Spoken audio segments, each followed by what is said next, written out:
खूप अभिनंदन आणि स्वागत. बहुत बहुत शुभकामनाएं. नहीं मैं आपको भेज देता हूँ. ठीक है.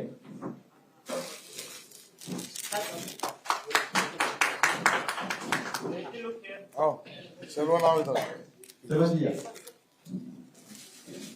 त्याचबरोबर त्यांच्या सोबत अनेक हजारो कार्यकर्ते प्रवेश करतायत, पण काही प्रमुख नेते युवक काँग्रेसचे राज्याचे माजी उपाध्यक्ष श्री अभिषेक सावंत यांचंही स्वागत माननीय देवेंद्र करावं अशी विनंती करतो.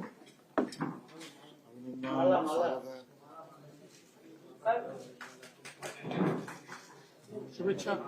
त्याचबरोबर ब्लॉक अध्यक्ष काँग्रेसचे श्री आशिष राठी यांचंही स्वागत इथं पार्टीमध्ये परिवार करतायत.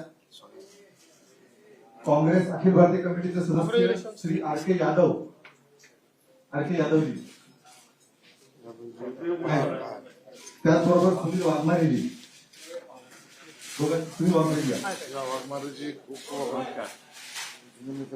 युवक काँग्रेसचे उपाध्यक्ष श्री सर्वण्णा वेंकटस्वामी. शुभेच्छा. सुवर्ण वेंकटस्वामी प्रवेश होते. त्याचबरोबर तबस्सुम शेख महिला काँग्रेसच्या नेत्या त्यांचे स्वागत. शुभेच्छा.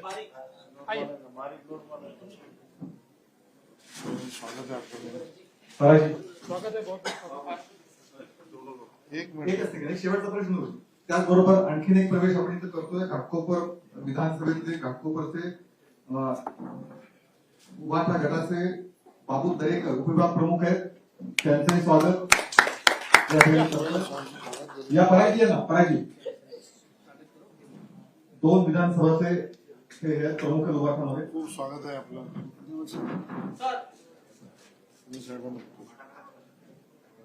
याचबरोबर रवी राजा आणि तमेश दोघांनाही साहेबांचं स्वागत करायचंय.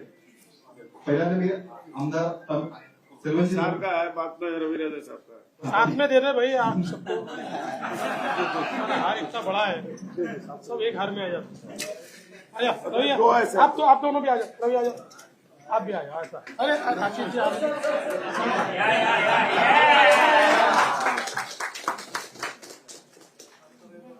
चलो थँक यू. त्याचबरोबर रवी राजा यांना स्वागत करायचंय.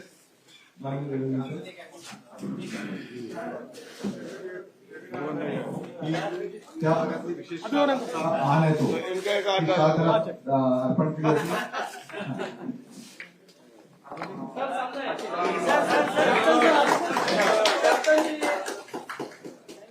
त्याचबरोबर रवी राजाजी आशिष शेलार यांना एक शाल, मानाची शाल, की आज आजचा मान समजला जातो सायंकाळ विभागामध्ये, ती शाल रवी राजा अर्पण करतो. आशिष जी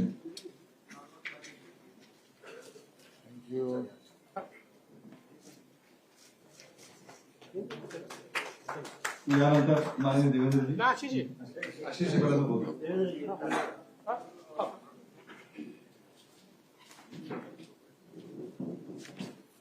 थँक यू.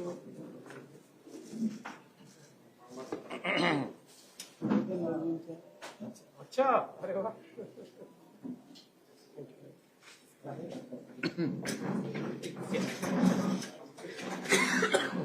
मी माननीय आशिषजीला विनंती करतो की त्यांना संबोधित करावं. मग माननीय देवेंद्रजी आजच्या या पक्षप्रवेश आणि वार्ताहर परिषदेच्या कार्यक्रमाला उपस्थित असलेल्या माननीय आमचे नेते देवेंद्रजी, त्यांच्यावर उपस्थित सर्वच मान्यवर आणि ज्या सगळ्यांनी आता पक्षप्रवेश केला त्या सगळ्यांचं मी मनापासून या ठिकाणी स्वागत करतो. विशेषतः श्री रविराजा हे आमचे महानगरपालिकेपासूनचे जुने मित्र आहेत आणि मुंबई काँग्रेसमधलं तसं म्हटलं तर अभ्यासू नेतृत्व हे रविराजांच्या रूपाने मुंबई काँग्रेसमधलं महत्वाचं एक नेतृत्व. रविराजा विरोधी पक्षनेता होतेच. मुंबई महापालिकेच्या संपूर्ण विषयांवरचा गाढा अभ्यास हे बलस्थान रविराजा यांचं आहे. बीएसटीच्या बाबतीत तर आपल्या बीएसटीच्या वर्किंग आणि बीएसटीच्या सर्व विषयांवरचा एन्सायक्लोपीडिया म्हणजे रविराजा आहे. आणि बरोबरीने सायन मतदारसंघ जो आपला सायन कोळीवाडा आणि तो जिल्हा पूर्ण यामध्ये काँग्रेसची ताकद म्हणजे रविराजा हे आज भारतीय जनता पक्षात प्रवेश करतायत. त्यांच्या सहकाऱ्यांबरोबर अभिषेक सावंतजी, आशिष राठीजी, आर के यादवजी, वाघमारेजी, सुवर्णा रंगस्वामीजी, तबस्सुम शेखजी या सगळ्यांबरोबर त्यांचं मी स्वागत करतो. आणि माननीय देवेंद्रजींच्या आदेशानुसार माननीय श्री रविराजा यांना मुंबई भारतीय जनता पक्षाचं उपाध्यक्ष पद सुद्धा आज आम्ही घोषित करतोय. आणि भारतीय जनता पक्षाच्या कामामध्ये ते पूर्ण योगदान देतील. बरोबरीने घाटकोपर मधल्या उभाटाचे बाबू दरेकरजी जे उपविभाग प्रमुख आहेत आणि उपविभाग प्रमुख म्हणून 3 विधानसभा मतदारसंघांचं काम उभाटाचं त्यांच्याकडे आहे. त्यांच्या येण्याने घाटकोपर पूर्व, घाटकोपर पश्चिम आणि हा सगळा परिसर, या परिसरामध्ये भारतीय जनता पक्षाची ताकद वाढणार आहे. त्यांचंही मी या ठिकाणी स्वागत करतो आणि सगळ्यांना शुभेच्छा देतो. आपल्या सगळ्यांनाही दीपावलीच्या खूप खूप शुभेच्छा. मान्य देवेंद्रजींना विनंती करतो की आपल्याला संबोधित करावं. सर्वप्रथम आपल्या सर्वांना दीपावलीच्या मी खूप खूप शुभेच्छा देतो. आणि दीपावली आणि येणारं नवीन वर्ष आपल्या सर्वांना सुख समाधानाचं, आनंदाचं जावं आणि आरोग्याचं जावं अशा प्रकारची ईश्वरचरणी प्रार्थना देखील करतो. आज अतिशय आनंदाची गोष्ट आहे की रवी राजा यांच्यासारखा एक मातब्बर नेता, ज्यांनी महानगरपालिकेमध्ये काँग्रेसचे नेते म्हणून महानगरपालिका गाजवली, मावळत्या महानगरपालिकेचे विरोधी पक्ष नेते म्हणून एक प्रचंड आक्रमक अशा प्रकारची भूमिका ही रविराजांनी मांडली. 5 टर्म सातत्याने रविराजा हे महानगरपालिकेमध्ये निवडून आले. आणि आशिषजींनी उल्लेख केला तसा एक विक्रम हा त्यांच्या नावाने हा देखील आहे की 23 वर्ष बेस्टचे सदस्य म्हणून त्यांनी काम केलं. आणि बेस्टच्या संदर्भात मुंबई महानगरपालिकेत ऑथॉरिटी म्हणून रविराजा यांच्याकडे बघितलं जातं. प्रचंड मोठा जनसंपर्क आहे आणि एक मोठा कनेक्ट काँग्रेस पक्षातल्याही इतर नेत्यांसोबत त्यांचा आहे, ज्याचा येत्या काळामध्ये निश्चितपणे आम्हाला फायदा होईल. त्यांच्यासोबत अनेक नेत्यांनी प्रवेश केलेला आहे, त्या सगळ्यांचं मी स्वागत करतो. आणि मला अपेक्षा आहे की रविराजा यांच्या अनुभवाचा फायदा हा भारतीय जनता पक्षाला मिळेल. त्यांच्या माध्यमातून अनेक लोक आता संपर्कात येत आहेत. पुढच्या काळामध्ये काँग्रेसची काही प्रमुख मंडळी ही त्यांच्या संपर्कातून भारतीय जनता पक्षामध्ये प्रवेश करतील अशा प्रकारची या ठिकाणी परिस्थिती आहे. ती नावं आज मला विचारू नका, ज्यावेळेस त्यांचा प्रवेश होईल तेव्हाच मी सांगेन. पण मला असं वाटतं की ज्या लोकांनी महानगरपालिकेत आणि शहरामध्ये काँग्रेस टिकवून ठेवली त्यापैकी एक असलेले रविराजा हे आमच्याकडे आल्यामुळे निश्चित आम्हाला त्याचा एक मोठा फायदा होईल. आणि अर्थातच त्यांचं कार्यक्षेत्र हे मोठं आहे, पण सायन कोळीवाडा एक मेजर त्यांचं क्षेत्र आहे. त्यामुळे तिथेही आमच्या उमेदवारांना तमिल सेल्वनजींना निवडून येण्याकरता एक मोठा हातभार त्यांचा लागेल. यासोबत बाबू दरेकरजी जे उपविभाग प्रमुख आहेत ते या ठिकाणी उबाठा सेनेतून भारतीय जनता पक्षामध्ये त्यांनी देखील प्रवेश केला आहे. आणि निश्चित त्यांच्या प्रवेशामुळे घाटकोपरमध्ये आमच्या भारतीय जनता पक्षाला ताकद मिळेल, आमच्या उमेदवारांना त्याचा फायदा मिळेल. त्यांचंही मी मनापासून स्वागत करतो. येत्या काळामध्ये अनेक चांगले नेते हे भारतीय जनता पक्षामध्ये प्रवेश करताना आपल्याला दिसतील. आणि एक प्रकारे जनतेच्या मनामध्ये आता विश्वास तयार व्हायला लागलेला आहे की पुन्हा एकदा महायुतीचंच सरकार हे सत्तेमध्ये येणार आहे. आणि त्यामुळे एक सकारात्मकता महायुतीच्या संदर्भात ही आम्हाला देखील जनतेमध्ये पाहायला मिळते.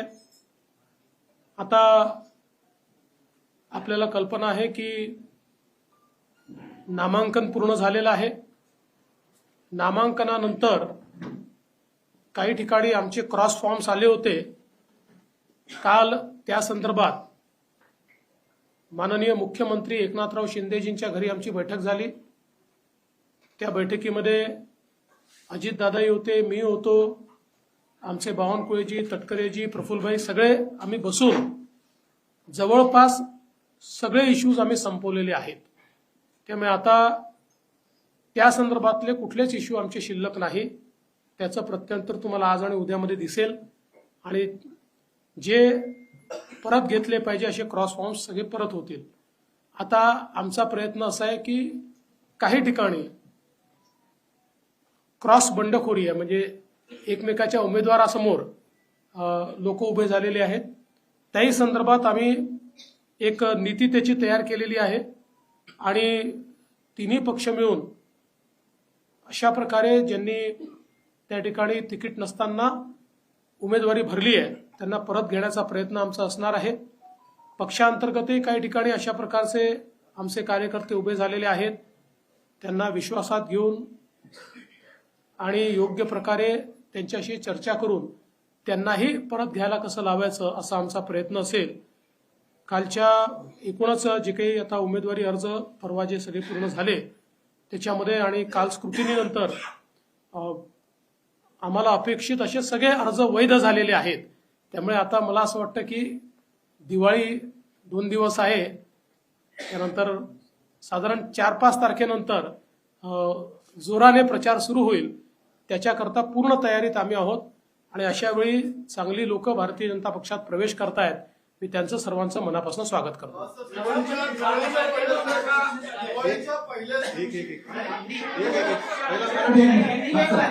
पहिले मराठी मग हिंदी.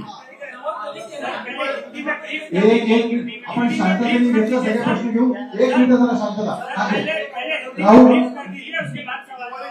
दिवाळीच्या पहिल्याच दिवशी मुंबई काँग्रेसला धक्का दिलेला आहे. येणाऱ्या काळामध्ये आणखी काही दिवसामध्ये काँग्रेसच्या प्रदेश नेतृत्वामध्ये काही धक्का मिळू शकतो का? असं काय पाहायला मिळू शकतं का? तुम्ही काय सूचक विधान केलं, येणाऱ्या काळात आणखी काय पक्षप्रवेश होऊ शकतात? निश्चितपणे होणार आहेत. काही चांगले पक्षप्रवेश हे अजून भारतीय जनता पक्षामध्ये होऊ शकतात. तुम्ही त्याची वाट पहा. आज मला विचारू नका. पक्षातील काही लोकांनी अपक्ष म्हणून अर्ज भरलेला आहे. त्यामध्ये गोपाळ शेट्टी काही जागा राहिल्या. हे आमचा निश्चितपणे प्रयत्न आहे. बघा, शेवटी गोपाळ शेट्टी हे भारतीय जनता पक्षाचे एक अतिशय प्रामाणिक अशा प्रकारचे सैनिक राहिले आहेत. ते अनेक वेळा आग्रही असतात पण शेवटी पक्षशिस्त ते मान्य करतात. त्यामुळे आमचा हा प्रयत्न असेल की सगळी परिस्थिती त्यांना समजून सांगावी आणि त्यांनी नेहमी जी भूमिका घेतली आहे भारतीय जनता पक्षाच्या मागे उभं राहण्याची, तीच भूमिका त्यांनी घ्यावी अशा प्रकारचा आमचा प्रयत्न असेल.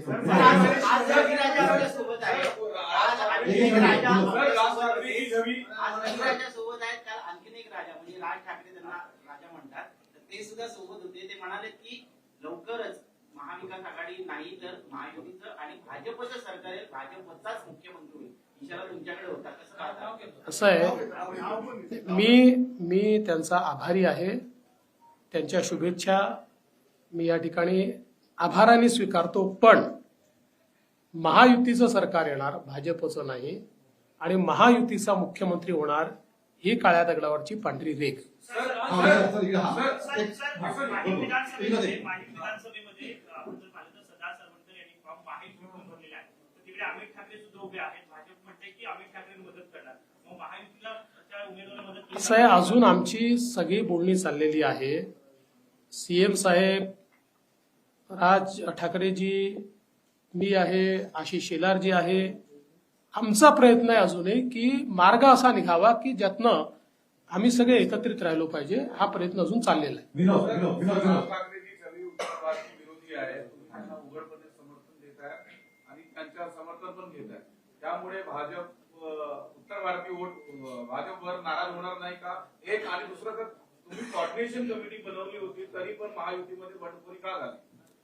पहिल्या प्रश्नाचं उत्तर असं आहे, की आपण जो प्रश्न विचारला त्याचं उत्तर हे मागच्याच लोकसभेच्या वेळी मी दिलेलं आहे की आता राज ठाकरे यांनी व्यापक हिंदुत्वाची भूमिका घेतलेली आहे.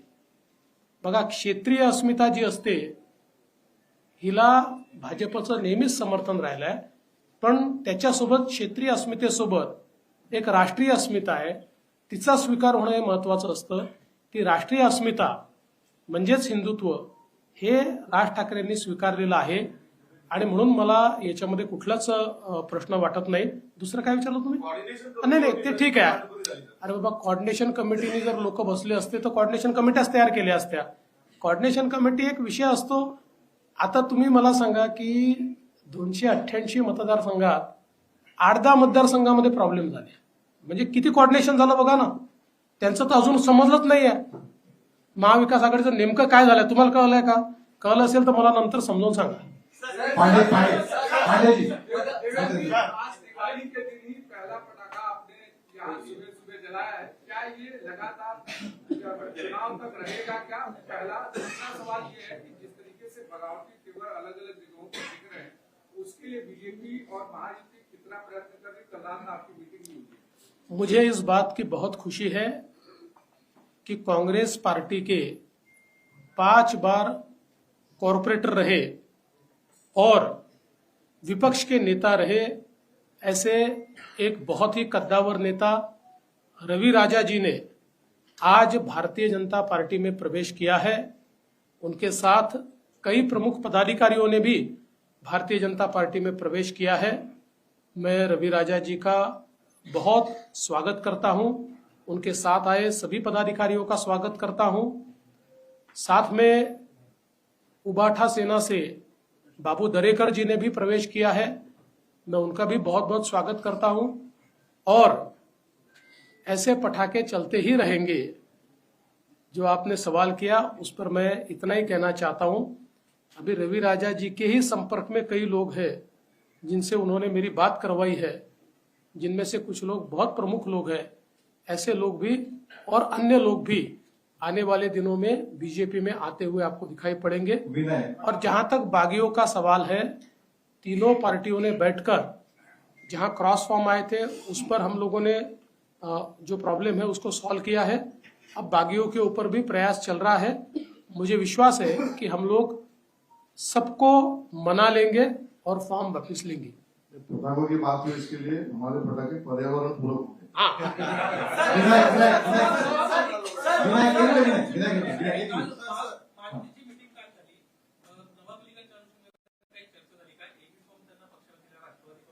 मला असं वाटतं याच्यावरची अधिकृत भूमिका आशिष शेलारांनी काल मांडली. त्याच्यानंतर मी देखील ती भूमिका अधिकृत आहे हे सांगितलेलं आहे. त्यामुळे आता याच्यावर पुन्हा पुन्हा चर्चा करून काही फायदा नाही.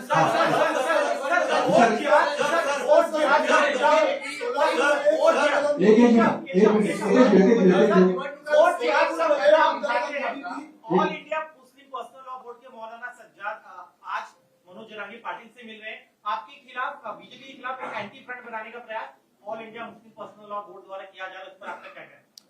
देखिए, डेमोक्रेसी है, लोकतंत्र है.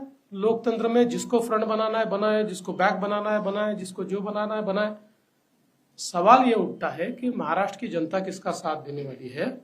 मुझे पूरा विश्वास है कि महाराष्ट्र की जनता ने महायुति को समर्थन देने का तय किया है.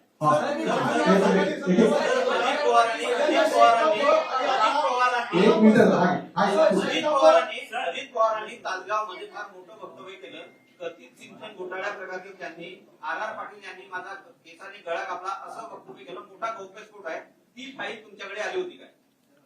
असं आहे, या संदर्भात मी कालच सांगितलेलं आहे आणि ही फाईल कुठली गोपनीय फाईल नाही. माहितीच्या अधिकारात देता येते अशा प्रकारची फाईल आहे. त्यामुळे तुम्हाला काय इंटरेस्ट असेल तर तुम्ही देखील मागून घ्या. पण आता वारंवार तो प्रश्न कशाला. आता आर पाटील हे हयातीत नाहीत, त्यामुळे त्याच्यावर फार बोलणं योग्य नाही. मला असं वाटतं त्या संदर्भात काल मी उत्तर दिलेलं आहे. भारतीय जनता पार्टी ने नवाब मलिक को अपने से अलग कर लिया था, एनसीपी ने भी अलग कर लिया था. निश्चित रूप से उनकी मुलाकातें होती थी, लेकिन जिस प्रकार से नवाब मलिक को कैंडिडेचर दिया गया है, आने वाले दिनों में सरकार बनती है तो क्या नवाब मलिक को आप सरकार में शामिल करेंगे, क्योंकि वो तो एनसीपी अरे भाई, हम तो उनका प्रचार ही नहीं करने वाले, तो कहां से सरकार में शामिल करेंगे। हमने हमारी अधिकृत भूमिका कल बता दी है कि हम लोग उनका प्रचार नहीं करेंगे। उनके खिलाफ शिवसेना का उम्मीदवार है, उस उम्मीदवार का प्रचार भारतीय जनता पार्टी और शिवसेना करेगी। लेकिन नवाब मलिक के बेटी के खिलाफ, नवाब मलिक के बेटी के खिलाफ महायुति का कैंडिडेट क्यों? शिक्षक आहेत, त्यांच्या पगारवाढीचा निर्णय घेण्यात आला होता, मात्र काही त्याच्यामध्ये त्रुटी आहे, ती पडताळणी करायची आहे, त्या निर्णयाला ब्रेक दिली गेलेली आहे. काय नेमकी याच्यामध्ये सविस्तर माहिती? मला वाटत नाही असा कुठला ब्रेक दिला. आम्ही घेतलेल्या कुठल्याच निर्णयाला ब्रेक नाही. सुशांत आमचे निर्णय सुसाट असतात, ब्रेक लागतच नाही. आता शेवटचे दोन प्रश्न घेऊ. विधानसभा निवडणुकीसाठी भाजप जवळपास 100हून अधिक सभा घेत आहे, त्यामध्ये नरेंद्र मोदींच्या 8 ते 10 सभा आहेत. काय नेमकं नियोजन ठरलं? 50 सभा. नाही, असं आहे की भारतीय जनता पार्टी आणि सगळेच पक्ष निवडणुकाच्या निमित्ताने सभा घेत असतात. आमची राष्ट्रीय पार्टी आमच्याकडे अतिशय पॉप्युलर अशा प्रकारचं नेतृत्व आहे, लोकांना हवं असं वाटणारं नेतृत्व आहे. त्यामुळे निश्चितपणे मोदीजी असतील, अमितभाई शहा असतील, नड्डाजी असतील, किंवा आमचे मुख्यमंत्री असतील, किंवा गडकरी साहेब असतील, असे जे राष्ट्रीय स्तराचे, राजनाथ सिंगजी असतील, राष्ट्रीय स्तराचे नेते असतील, किंवा आमचे मुख्यमंत्री असतील, आम्ही कोणाकोणाला बोलवणार आहे हे फार सोपं आहे. तुम्ही आमची 40 लोकांची स्टार प्रचारकांची यादी बघा, त्या यादीत ज्या त्या प्रत्येकाची आम्ही या ठिकाणी सभा करू.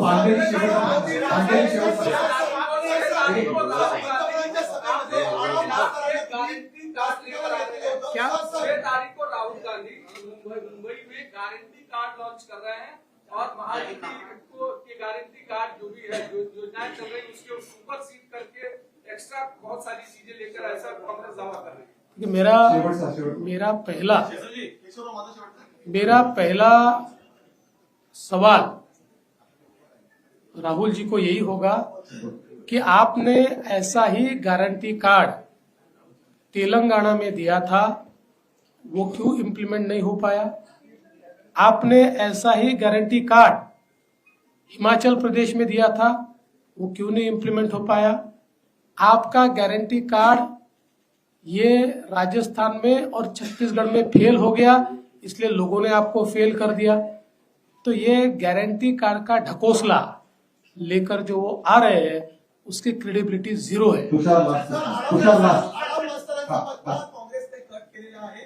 मोदींच्या व्यासपीठावरती ते दिसलेले होते. तुम्ही मोठा कार्यक्रम घेतलेला होता, घराचे चावी वाटप होता. आधी शेकापचे जयंत पाटील, आता डाव्या पक्षातील आडम मास्तर. महायुती अशा लोकांना संधी देणार का, जवळ करणार? आडम मास्तरांना चांगले लोक कोण आहेत आणि वाईट कोण आहेत याची ओळखच पटली नाही. ते आमच्या विरोधी विचाराचे असताना देखील गरीबाला घर दिलं पाहिजे म्हणून 30,000 घरं आम्ही त्यांच्या संस्थेच्या मार्फत बांधून दिली. 30,000 घरं. आणि आउट ऑफ द वे जाऊन गरीबाकरता त्याला ऍडिशनल पैसा देणं, त्या ठिकाणी सोयी करणं, या सगळ्या गोष्टी आम्ही केल्या. तरी देखील लोकसभेच्या वेळी त्यांना काँग्रेसने चॉकलेट दिलं, ते काँग्रेससोबत गेले. आता त्यांच्या लक्षात आलं, आता ठीक आहे, आता ते त्यांनी ठरवायचं आहे काय करायचं आहे ते. मला एवढंच वाटतं की कोण उपयोगी आहेत आणि कोण उपयोग करून घेतात याचा कधीतरी विचार आडम मास्तरांसारख्या लोकांनी केला पाहिजे. रवि राजा के आने के बाद भारतीय जनता पार्टी कितनी मजबूत होगी मुंबई में? कितनी सीटें आप मुंबई से निकाल पाएंगे? देखिए, बहुत मजबूत हमारी पार्टी मुंबई में होगी, क्योंकि एक अनुभवी नेता हमारे पास आया है. विशेष रूप से उनका जो कार्य क्षेत्र है और उसमें भी सायन कोळीवाड़ा है कि जहां से एक प्रकार से वो अपना बड़ा वजूद रखते हैं. वहां तो हमको फायदा होगा ही, लेकिन उनके संपर्क से अन्य जगह पर भी फायदा होगा. तुषार आखरे आणि मग 5 मिनिटं रवी राजा भाऊ. दिवाळीचे दिवस आहे, तुम्ही अनेकांना दिवाळीच्या शुभेच्छा देतात. मला दिवाळीचे फोन येतात. 2 प्रमुख फोन. उद्धव ठाकरेंचा तुम्हाला दिवाळीच्या शुभेच्छांसाठी फोन आला का? शरद पवारांचा तुम्हाला फोन आला का? किंवा तुम्ही यांना दिवाळीच्या शुभेच्छा देणार आहात का? मला अजून फोन आला नाही, पण माझ्या जाहीरपणे त्यांना दिवाळीच्या शुभेच्छा आहेत. धन्यवाद. एक रवी राजा बोलणार आहेत या सगळ्या ठिकाणी. आपण त्यांना पर्यंत ऐकू. आता आपण रवी राजा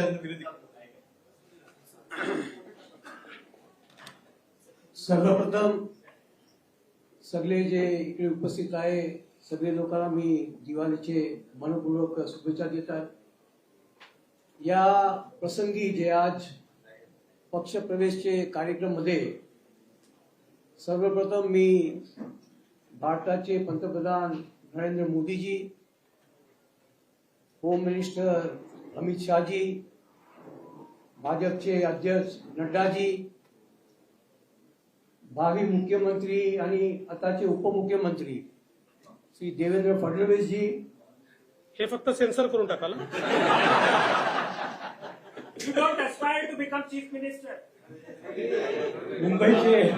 मुंबईचे बीजेपीचे अध्यक्ष आशिष शेलारजी, आमचे सोबत आमदार कपिल सोलमजी, आमचे सोबत पराग शाहजी, राजेश शिरवडकरजी आणि सगळे जे उपस्थित आमचे मित्रांनो, आज मी 44 वर्ष जे काँग्रेसमध्ये होते ते सोडून या पक्षात मी आता आज पक्षप्रवेश केलेला आहे. आणि या निमित्ताने आदरणीय फडणवीस साहेबांनी आणि आशिष शेलार साहेबांनी मला एक जबाबदारी दिलेला आहे की मी मुंबई प्रदेशच्या भाजपचा उपाध्यक्ष दिलेला आहे, त्यांनी नेमणूक केलेला आहे. मी त्याला मनपूर्वक आभार मानत आहे. आणि मी एक सांगू इच्छितो की मी जे पक्षात आलेला आहे ते पक्षात जे प्रोग्रेसिव्ह पक्ष आणि जे मुंबईमध्ये आणि महाराष्ट्रामध्ये आणि भारतात जे आता पंतप्रधान मोदीचे नेतृत्वावर जे काम होतात हे बघून कोणी आता असं सांगू शकत नाही की महाराष्ट्रामध्ये महायुती सरकार येणार आहे. आणि जे लोक बसलेले आहे फक्त स्वप्न बघतात, स्वप्नामध्ये राहतात.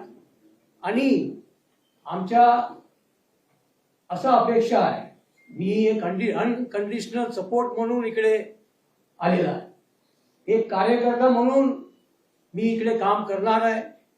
आणि फक्त जसं मी 5 वर्ष 5 टर्म नगरसेवक होते आणि नंतर मी लीडर ऑफ ऑपोजिशन होते, फक्त असं आहे की काँग्रेस पार्टीने कधीही माझा जे उपयोग करायला पाहिजे, जे माझ्या ज्ञानचा उपयोग करायला पाहिजे ते कधी केले नाही.